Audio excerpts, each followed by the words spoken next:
دیر تک روتا رہا.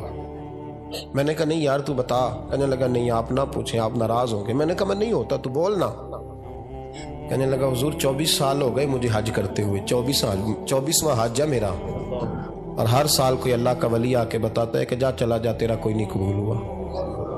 بے پرواہی ویک سجن دی جتھے کسے دی پیش نہ جاوے, انہیں تاجا والے در در رولے تے منگتے تخت بٹھاوے. آزم کسے نو کارا ملدا ہی کوئی کعبے و خالی آوے. کہتے ہیں اس نے مجھے کہا حضور 24واں حج ہے, ہر سال کو بتاتا ہے. میں نے کہا تیری غلطی. کہنے لگا میں اپنی ماں کا نافرمان. میں نے کہا واقعہ کیا ہوا؟ کہنے لگا حضرت اللہ نے مجھے دولت دی, مال دیا, زمینیں دی, تو میں عیاش ہو گیا. اب یقین کریں اللہ لوگوں کو مال دیتا ہے تو وہ سمجھتے ہیں میری چلاکی سے آیا ہے, میں تیز بڑا تھا اس لیے آیا ہے. نافرمان ہوتے ہیں. لیکن جو رب لینا جانتا ہے, دینا جانتا ہے, وہ لینا بھی. وارث شاہ مان کری نہ وارثاں دا, رب بے وارثہ کر کے مار دائی.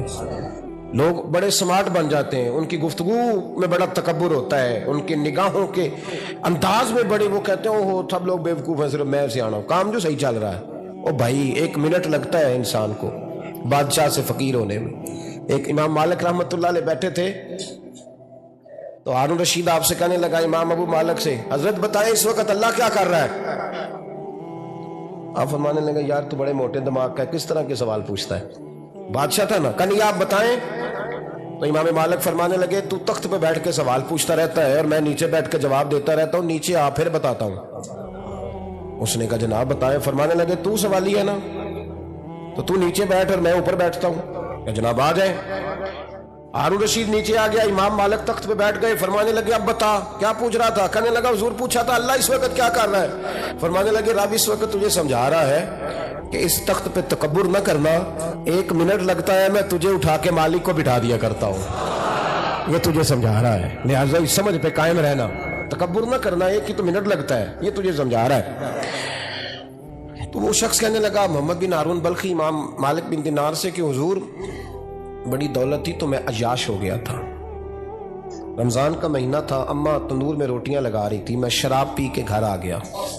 ہمارے ہاں یہ بھی فیشن ہے نا, اب مہندی والے دن چودھری صاحب کے ڈیرے پہ جوان شراب پیتے ہیں, تو پوچھتے ہیں حاجی صاحب آپ تو حاجی بھی ہیں, تو ڈیرے پہ منڈے کیا کرتے رہے؟ کہتے میں ڈیرے تے تھا مینوں نہیں پتا, وہ کار لگے سن.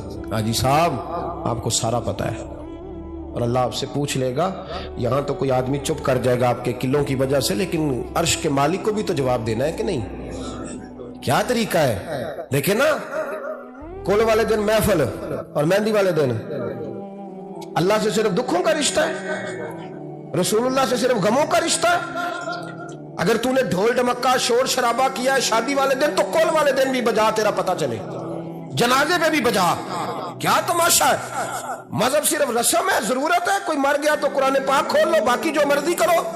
حج بھی کیتی جاندے ہو, لہو بھی پیتی جاندے ہو, کھو کے مال یتیماں دا پیج مسیتی جاندے ہو, پھٹ دلان دے سیندے نہیں, ٹوپیاں سیتی جاندے ہو, نفس تے چھری پھیر دے نہیں, بکرے کیتی جاندے ہو, فرض پلائی بیٹھے ہو, نفلا نیتی جاندے ہو.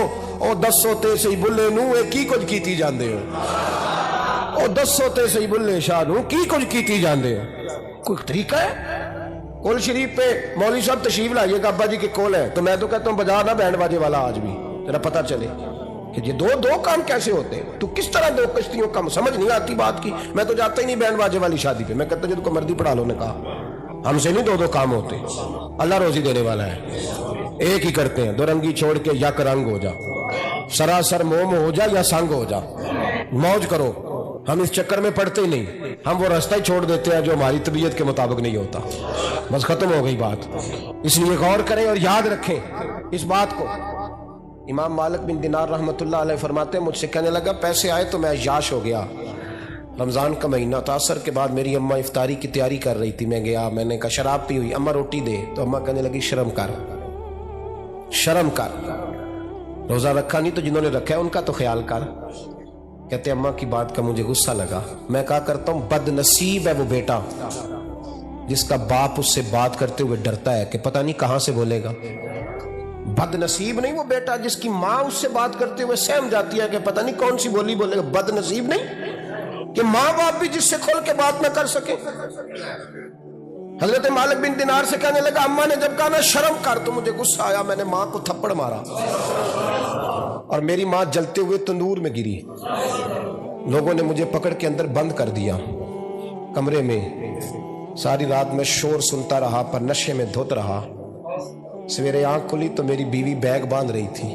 میں نے کہا کہاں جا رہی ہو؟ کہنے لگی جو ماں کا نہیں بنا میرا کیسے بنے گا. میں نے کہا میری اماں کا، وہ تو لوگوں نے رات کو دفن کر دی جنازہ پڑھ کے. تڑپ کے کہنے لگا مجھے کیوں نہیں بتایا؟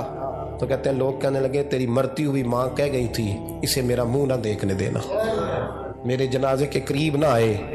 حضرت مالک بن دینار فرماتے ہیں جب اس نے یہ بات سنائی تو میں نے بھی اس کے منہ پہ تھپڑ مارا. میں نے کہا تو اسی قابل ہے.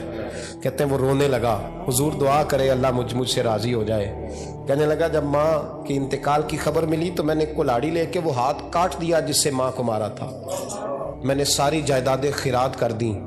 24 سال ہو گئے، 24 سال ساری رات نماز پڑھتا ہوں، روزہ رکھتا ہوں، حج کرتا ہوں، پر ہر سال کوئی آ کے کہتا ہے جا دوڑ جا تیرا کوئی نہیں قبول ہوا. حضور دعا کرے مالک راضی ہو جائے. فرماتے میں تھپڑ مار کے آ گیا. میں نے کہا تجھ سے راضی ہو جائے اتنے ظالم سے؟ امام مالک فرماتے رات کو آ کے سویا تو مجھے خواب میں رسول پاک کا دیدار ہوا. تو نبی پاک علیہ السلام نے فرمایا مالک تو اسے مایوس کیوں کر آیا ہے؟ اللہ تو بڑا مہربان ہے. کہا حضور ماں کے نافرمان کو معافی کیسے ملے گی؟ تو امام مالک فرمانے لگے نبی کریم نے فرمایا جا اسے جا کے بتا دے تجھے قیامت میں تیری ماں کی وجہ سے بخش دیا جائے گا. کہا حضور اماں کی وجہ سے کس طرح؟ تو محبوب فرمانے لگے اس کی ماں قیامت میں اس کے خلاف مقدمہ دائر کرے گی رب کریم کی عدالت میں. اے اللہ میں نے 9 ماہ پیٹ میں رکھا، درد سہ کے اسے جنا، جگر کا خون پلا کے پالا اور اسی نے مجھے قتل کیا. رب کریم اس کی ماں کا مقدمہ سن کے کہے گا اٹھاؤ اس کو دوزخ میں پھینکو، اس نے ماں جلائی تھی اسے بھی جلاؤ. محبوب فرمانے لگے جب پکڑ کر کے مالک اس کو محمد بن ہارون کو لوگ لے جائیں گے نا جہنم کی طرف، ابھی فرشتے گھسیٹیں گے ہی تو پلٹ کے پھر اماں کی طرف دیکھے گا اور دوسری دفعہ پھر گھسیٹیں گے تو پلٹ کے دیکھے گا اور تیسری دفعہ پھر پلٹ کے کہے گا اماں یہ مجھے جلانے لگے، اماں یہ جہنم میں پھینکنے لگے. میرے حبیب فرمانے لگے وہ جل کے مرنے والی ماں وہاں بھی بول پڑے گی، کہے گی یا اللہ چل میں نے معاف کیا تو بھی معاف کر دے. اے اللہ میں نے معاف کیا تو بھی معاف کر دے. اللہ تو معاف کر دے اسے، اللہ تو اس سے درگزر فرما، اسے معاف کر دے. میرے محبوب پاک علیہ السلام فرماتے رب کریم کہے گا اس نے تجھے جلایا، تو کہے گی اللہ یہ تو بیٹا تھا اس نے جلا دیا، میں ماں ہوں میرے سامنے جلے تو میں کیسے برداشت کر سکتی ہوں. فرمایا اس نے جلا کے مارا تھا پر اسی ماں کی وجہ سے رب کریم اسے جنت عطا فرمائے گا. پلٹا جا کے ماں کے پیروں میں بیٹھ، جا سویرے ان پڑھ باپ سے دعا کرایا کر، جا بالکل انگوٹھا چھاپ باپ سے صبح دعا کرایا کر، دیکھ رب کریم تیرے لیے رحمتوں کے دروازے کو. ماں بیچاری کی ساری زندگی پردے ڈالتے بیت گئی. ابا نے آ کے پوچھا کہاں گیا وہ کہتی ادھر ہی تھا، مجھے بتا کے ابھی آ جائے گا، وہ مجھے کہہ گیا تھا کہ میں نہیں ادھر ہی تھا، کچھ بھی نہیں، ایسی کوئی بات ہی نہیں. ساری زندگی پردے ڈالتے بیت گئی. ابا کئی دفعہ گھر میں لڑائی کی، بیٹے کو مارا، اماں نے آگے بڑھ کے پتر کے حصے کی مار دکھائی، لیکن اسی بیٹے کی شادی کر دی تو اماں کو پتا چلا کہ اوہو میں تو سمجھدار ہی نہیں تھی، میرا تو پتر مجھے کہہ رہا ہے اماں تو بھی تو کبھی سیانی ہو جایا کر، اگر وہ بولتی ہے تو تو ہی چپ کر جا. تو پھر اسے احساس ہوتا ہے کہ اوہو میں تو ساری زندگی بیوقوف رہی، میں تیرا دفاع کرتی رہی، تیرے حصے کے تھپڑ کھاتی رہی، اور مجھے آج تو نے بتایا کہ تو سیانی نہیں تھی، آج تو نے بتایا کہ تو عقل مندی نہیں تھی. اماں تجھے کیا پتا، میری بیوی کے سامنے تو ہی سیانی ہو جا. وہ ٹوٹ جاتی ہے، بکھر جاتی ہے، وہ کبھی پلٹ کے دیکھتی ہے تو اسے بڑے سارے زخم تازے ہو کے دکھائی دیتے ہیں. وہ یار میں سیانی نہیں تھی. سنو نا امام حسن رضی اللہ تعالیٰ عنہ فرماتے ہیں امام حسن نے کوئی لمبا وقت نہیں اپنی والدہ کے ساتھ گزارا، چھوٹے تھے تو سیدہ فاطمہ الزہرا رضی اللہ تعالیٰ عنہ وصال کر گئیں. پر شیر خدا کے پتر کی بات دیکھیں، امام حسن کہتے ہیں لوگوں میں جب تھوڑا سا باشعور ہوا اور مجھے چیزیں تھوڑی سی دکھائی دینے لگی تو میں نے کبھی اپنی اماں کے ساتھ ایک پلیٹ میں کھانا نہیں کھایا تھا. حضور ساری دنیا کھاتی ہے تو آپ نے کیوں نہیں کھایا؟ تو فرماتے ڈر لگتا تھا کہ کہیں ایسا نہ ہو کہ جس لقمے کی طرف میری ماں اپنا ہاتھ بڑھائے کہیں میں نہ اٹھا لوں، بے ادبی نہ ہو جائے. ڈر لگتا تھا. میں نے یہاں تک بھی نا، کیونکہ ماں تو ماں ہوتی ہے، میں نے یہاں تک بھی ماں کا احترام کیا. روٹی کھانے میں بھی تقدیر نہیں کی. یہاں ماں وہ کہتی ہے پیر صاحب انہوں دسیا جنا کہ میں تانوں آکھیا سی، انہیں گلاں گلاں چ انہوں آکھیا جے میرے نال بولے تے صحیح کرے، انہوں دسیو نہ میرے نال بگڑ جائے گا. انہوں آکھیا جے نہ میں تانوں شکایت لے، پر نہ انہوں گلاں گلاں سمجھایا جے کہ میرے نال اچھی نہ بولیا کرے، مینوں تکلیف. انہوں آکھیو نہ. او یار کیا کائنات میں حضور سے بڑا بھی کوئی ہے؟ لیکن حضرت حلیمہ سعدی آئی ہیں تو کیا میرے نبی اٹھ کے کھڑے نہیں ہو گئے؟ حضور نے اکرام دیا تو اکرام دینے سے قد بڑا ہوتا ہے، چھوٹا تو نہیں ہوتا. خدا را اپنے بڑوں کا اکرام کرنا سیکھیں. انہوں نے کسی نے آپ کو جگہ دی ہوگی، کسی نے آپ کو نوکری دی ہوگی، لیکن ماں باپ نے تو زندگی دے دی، اولاد جوانیاں دے دی، سارا کچھ دے دیا. اور بچے ہیں کہ سمجھتے ہیں احترام کے جذبے اپنی طبیعت میں لائیں، بے ادب نہ بنے، سوء ادب نہ کبھی کریں. آپ نہ کبھی کوئی ایسا کام نہ کریں جس سے نہ تکلیف بڑھے، جس سے آزمائش بڑھے. آپ احترام والے رہیں گے تو خود بھی سجے سنورے نکھرے رہے. اپنے بزرگوں کو پہل کریں بزرگوں کی طرف. یعنی آپ گھر کے اندر چھپا کے سیب اپنے کمرے میں نہ لے کے جائیں، چھپا کے چیزیں نہ رکھیں، بلکہ پہل کریں بوڑھے ابا سے، پہل کریں اپنی والدہ سے، وہاں سے آغاز کریں. آپ دیکھیں برکتیں کتنی ہوتی ہیں. میں کچھ باتیں مجھے لطف دیتی ہیں. میرے کچھ سنگی ہیں، 3 بھائی ہیں کٹھے، مجھ سے بیعت ہیں، میرے ساتھ بڑا پیار کا رشتہ ہے. تو کبھی کبھی نا خدمت کرنے کا دل کرتا ہے ان میں سے کسی کا کہ چلیں حضرت صاحب آئے ہیں تو ہم کچھ نذرانہ پیش کریں. تو اپنے بڑے بھائی کو وہ تھماتے ہیں کہ جناب آپ یہ کام کریں. اللہ تعالیٰ کا شکر ہے میری جیب کم ہی خالی رہتی ہے، اس کا فضل رہتا ہے، لیکن وہ پیسے لینے سے زیادہ یا تحفہ لینے سے زیادہ یا پھول پکڑنے سے زیادہ اس بات کی مجھے خوشی ہوتی ہے کہ کتنے نرالے ہیں. بڑے کو آگے لگاتے ہیں تو برکت تو حاصل کرتے ہیں، اس لیے کہ برکتیں ہمیشہ بڑوں سے ہوتی ہیں، بڑوں سے ہمیشہ برکتیں. یہ پھول کا تحفہ بڑے بھائی کو دے کے جب آگے کیا جاتا ہے تو میرے دل کو اچھا لگتا ہے، مجھے قرار آتا ہے کہ یار یہ لہجہ ٹھیک ہے، یہ انداز یہ ٹھیک ہے. اپنے بڑوں کو آگے رکھیں، بڑوں کو کلام کرنے کا موقع پہلے دیں. گھر میں کوئی چیز لائیں تو تقدیم کریں. ہمارے ہاں نا اب جو استادی شاگردی آئی ہے نا یہ بڑی خطرناک ہے. ہمارے ایک قاری صاحب تھے، ایک مدرسے میں پڑھاتے تھے، بڑا مارا کرتے تھے، اور میں انہیں مذاق بھی کرتا تھا، کبھی کبھی عذرائے محبت مزاح کرتا تھا. میں ان سے کہتا تھا قاری صاحب آپ شاید مار کھا کے پڑھیں اس لیے بچوں سے بدلہ لیتے ہیں. تو کچھ دن پہلے، کچھ عرصہ پہلے ملاقات ہوئی تو میں ان کے ادارے کے قریب سے گزر رہا تھا تو میں نے ان کا نا وہ ڈیسک وغیرہ چیک کیا تو ان کے پاس نا سوٹی لیدہ ہوتی تھی، پائپ 2 قسم کے لیدہ ہوتے تھے، پانی والا لیدہ اور گیس والا علیحدہ. بڑا مارتے تھے بچوں کو. مجھے بھی اختلاف تھا اس بات سے، میں ان کو گزارش بھی کرتا تھا. تو میں گیا تو وہ جس طرح خیر استاد کمال کے تھے، انہوں نے بڑے کامیاب حافظ تیار کیے اور ویسے بھی بندہ بڑا بااصول، بڑے اچھے، بڑے نفیس. میں نے ان سے کہا کہ وہ خیر ہے چھوٹیاں کدھر گئیں آپ کی؟ کہنے لگے حضرت صاحب نہ شاگرد رہے نہ استاد رہے نہ وہ ماں باپ رہے.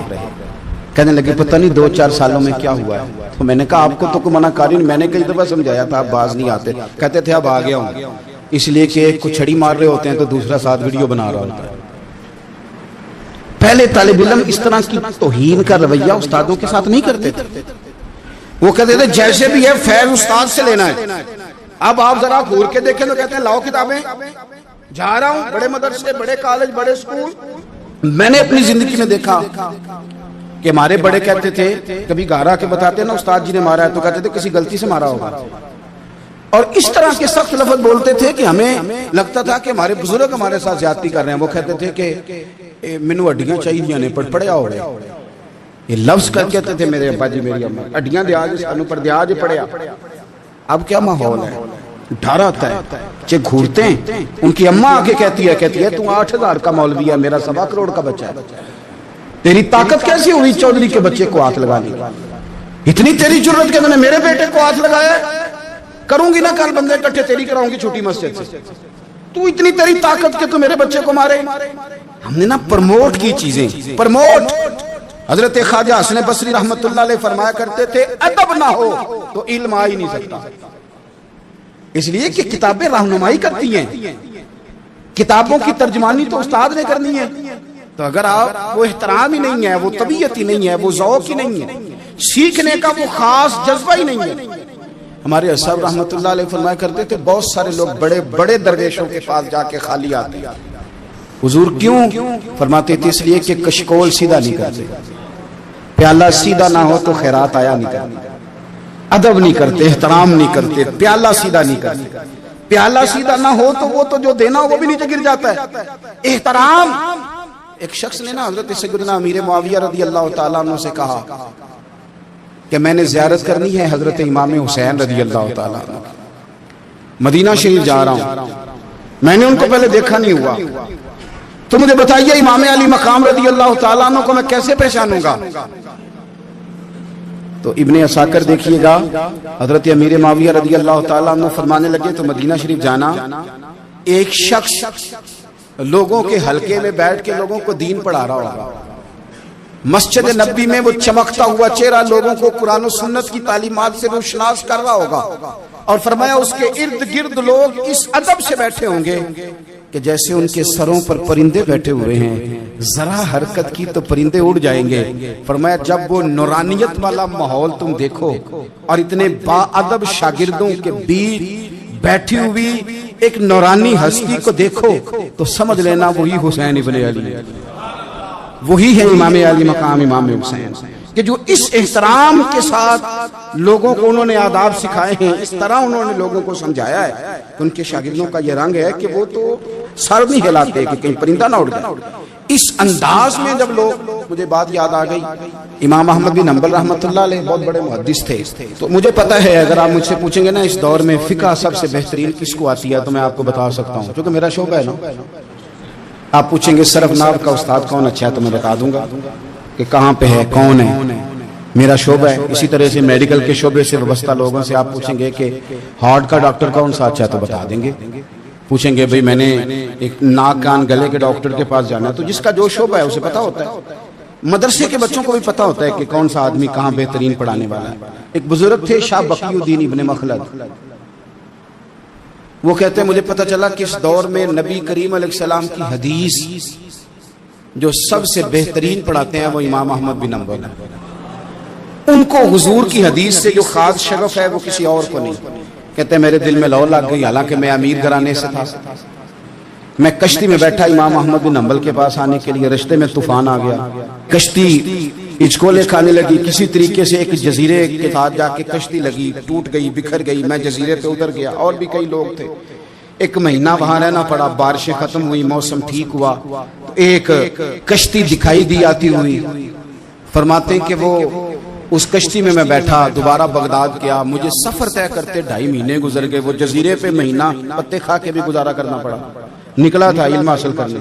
جب بغداد شریف پہنچا, لوگوں سے پوچھا امام احمد بن حنبل کا مدرسہ کہاں؟ انہوں نے کہا وہ مدرسہ تو بند ہو گیا, وقت کا بادشاہ مخالف ہو گیا, مسجد مدرسہ سیل کر دیا. امام صاحب کہاں ہیں؟ کہا گھر کے اندر قید ہیں. ان کے گھر کو سب جیل بنا دیا, چاروں جانب پولیس کھڑی ہے, اور ویسے بھی بغداد میں کرفیو, ہر چوک چوراہے میں پولیس والے کھڑے. شاہ بقی الدین کہتے ہیں اتنا کچھ سننے کے باوجود بھی میرا جذبہ ٹھنڈا نہیں ہوا. وہ مہینے میں سفر کی صحبتیں, گو سنا تھا کہ آستانہ یار دور ہے, پر ہم نے بھی ٹھان لی تھی کہ جانا. گو سنا تھا کہ آستانہ یار دور ہے, پر ہم نے یہ ٹھان لی تھی کہ جانا ضرور ہے. کہتے پہنچ گئے. اب پتا چلا کہ کرفیو ہے, سڑکوں پہ پولیس کھڑی ہے, گلیوں میں چوکوں چوراہوں میں پہرے ہیں. امام صاحب تک تو جا کوئی نہیں سکتا. کہتے میں نے ایک شخص کی منت کی, میں نے کہا کسی طریقے گاڑی بتا. کہنے لگا میں اشارہ بھی نہیں کر سکتا, سخت حالات. وہ کوئی طریقہ. میں نے جب زیادہ تڑپ کے کہا کہ وہ شخص کہنے لگا میں ان کے گھر کے قریب تجھے لے جاؤں گا, گزرتے وقت صرف آنکھ کا اشارہ کروں گا. کہتے میں نے کہا یہ بھی ٹھیک ہے. ان کے گھر کے تیری تلاش میں پھرے نا ہم جنگل پہاڑ اور دشت میں. ان کے دروازے کے قریب اس نے اشارہ کیا. شاہ بقی الدین کہتے ہیں کہ میں گھر دے کے آ گیا واپس. اب میں سوچنے لگا کہ کیسے امام صاحب تک پہنچنا ہے. بڑی تجویزیں سوچیں, بڑی تجویزیں, کام والا بن جاؤں, پھیری لگانے لگ جاؤں. پھر سوچا کہ اگر میں کچھ بیچوں گا ریڑھی پہ رکھ کے تو کوئی خریدنے نکلے گا, کوئی نہیں نکلے گا. کس طرح کروں, کیا کروں, بڑی سوچیں. بالآخر میں نے طے کیا, اللہ اکبر, میں نے نہ کپڑے پھاڑ لیے, امامہ اتار دیا. فرماتے ہیں کہ ایک پیالہ مٹی کا خرید کے گلے میں رسی سے باندھ لیا, اور امام احمد بن حنبل کی 3 گلیوں پیچھے میں نے دروازہ صدا لگانی شروع کی, فقیر ہوں, اللہ کے نام پہ لینے آیا ہوں. کہتے ہیں ایک ایک دینار مانگتے مانگتے مانگتے مانگتے آزم یار منون دکھاتا رسا کی پیز بٹائے. کہتے ہیں مانگتے مانگتے نا میں امام احمد بن حنبل کے دروازے تک آیا. امیر گھر کا بچہ تھا, بڑے پیسے جیب میں ہوتے تھے. امام کے دروازے پہ صدا لگائی, کوئی ہے اللہ کے نام پہ دینے والا؟ کہتے ہیں وہ نور بھرا دروازہ کھلا. ایک گورے مکھڑے والا, سفید داڑھی والا, سونے امامے والا, چمکدار آنکھیں, نورانی شباہت. کہتے امام احمد بن حنبل باہر آئے اور جیسے ایک دینار میرے پیالے میں ڈالنے لگے تو میں نے ہاتھ چوم کے کہا, سونیا تیرے قربان جاؤں, میں دینار لینے نہیں آیا, محمد عربی کی حدیثیں سننے آیا. کہتے امام کی بھی آنکھیں کھل گئی. کہنے لگے اس حال میں اعظم یار مناؤن دی خاطر سانکی کی پیس بٹائے.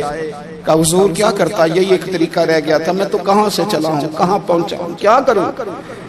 امام صاحب فرمانے لگے پھر میں بھی بڑے دنوں سے پریشان تھا, کوئی سیکھنے والا نہیں ملا, تم مل گیا. کہنے لگا حضور میں روز آ جاؤں فقیر بن کے, آپ جتنا چاہیں 2 4 5 منٹ میں مجھے حدیثیں سنا دیں, میں اگلے دن یاد کر آیا کروں. کہتے 2 سال لگ گئے. شاگرد کہاں ملیں گے ایسے, کہاں مرید ملیں گے, گزر گیا دور. کہتے ہیں کہ میں نا ہر روز فقیر بن کے جاتا, 3 گلیاں پیچھے مانگنا شروع کرتا, کوئی شک نہ کرے. 2 سال دروازے پہ جاتا, آگے پیالہ کرتا, امام ایک دینار ڈالتے اور مصطفیٰ کی حدیثیں سناتے. کہتے ہیں حالات بدل گئے. 2 سال کے بعد حکومت بدل گئی, امام کا مدرسہ بحال ہو گیا, رش ہو گیا. بادشاہ بڑا عقیدت مند تھا, جو نیا آیا اس نے بڑا کر کے ادارہ بنا کے دیا. جس دن میں گیا تو رش لگا ہوا تھا. کہتے ہیں حالات بدلے تو ہم نے بھی کپڑے بدلے, ہم نے بھی دوبارہ سے دستار باندھی. اور کہتے ہیں بڑے لوگ بیٹھے ہوئے تھے, میں جب داخل ہوا نا تو امام اٹھ کے کھڑے ہوئے. آپ فرمانے لگے پتر ادھر آ, تو آگے آ کے بیٹھ, لوگ دین سیکھنے آتے ہیں, تو فقیر بن کے مانگنے آیا تھا. اور میں بھی باقیوں کو پڑھایا کرتا تھا, تجھے میں دیا کرتا تھا, اور اب باقی پڑھا کریں گے, تجھے دیا جائے گا, اور آج تجھے سینے سے نکال کے دیا کروں گا. زمانے بدل گئے, حالات بدل گئے, وہ شخص چلا گیا, کون حکمران تھا کون نہیں تھا, لیکن استاد شاگرد کے ادب کی داستان قیامت تک باقی رہے گی. یہ قیامت جب طبیعتوں میں احترام ہوتا ہے, جب ادب ہوتا ہے. آپ کو پتہ ہے نبی پاک صلی اللہ علیہ وسلم کو یہ ادب کتنا پیارا ہے. نبی پاک علیہ السلام اس احترام کے جذبے کو کتنا پسند کرتے ہیں. اللہ کے پیارے رسول صلی اللہ تعالی علیہ وسلم اس جذبہ احترام سے کتنے راضی ہوتے ہیں. حضور کس قدر زیادہ چاہتے ہیں کہ میری امت ادب والی بنے. نبی پاک علیہ السلام ادب والے لوگوں کے بارے میں اتنے راضی ہیں, اتنے راضی ہیں, اتنے خوش ہیں. حضور اتنا نوازتے ہیں. میں نے یہ حدیث پڑھی تو یوں لگا کہ جیسے روح وجد کرنے لگی ہے. بہقی میں امام بہقی نے لکھی ہے, اللہ کے پیارے رسول علیہ السلام فرماتے ہیں جو چھوٹے پر شفقت کرے اور بڑے کا احترام کرے, اللہ اسے جنت میں میری سنگت عطا فرمائے گا. یہ میرے قرب کا ذریعہ ہے, یہ چیز میرا قرب ملے گا. شرط یہ ہے کہ ادب والے بن کے, احترام والے بن کے, کبھی بھی سوء ادب نہ کریں, کبھی کسی مقام پر بے ادبی نہ کریں. آپ اپنا ذائقہ کبھی تبدیل نہ کریں. امام احمد بن حنبل کی جگہ وضو کر رہے تھے, ایک شخص کہتا ہے میں نے ساری زندگی گناہوں میں گزار دی. تو امام صاحب نا وضو کر رہے تھے جھیل پر بیٹھ کے. تو جھیل اس طرح ہوتی ہے, پہاڑ ہیں, اوپر کو پانی نیچے آ رہا ہے. تو کہتے ہیں امام صاحب نیچے بیٹھ کے وضو کر رہے تھے, تو میں اوپر بیٹھ کے نا وضو کر رہا تھا یا پانی پی رہا تھا. تو میں نے دیکھا کتنے بڑے امام نیچے.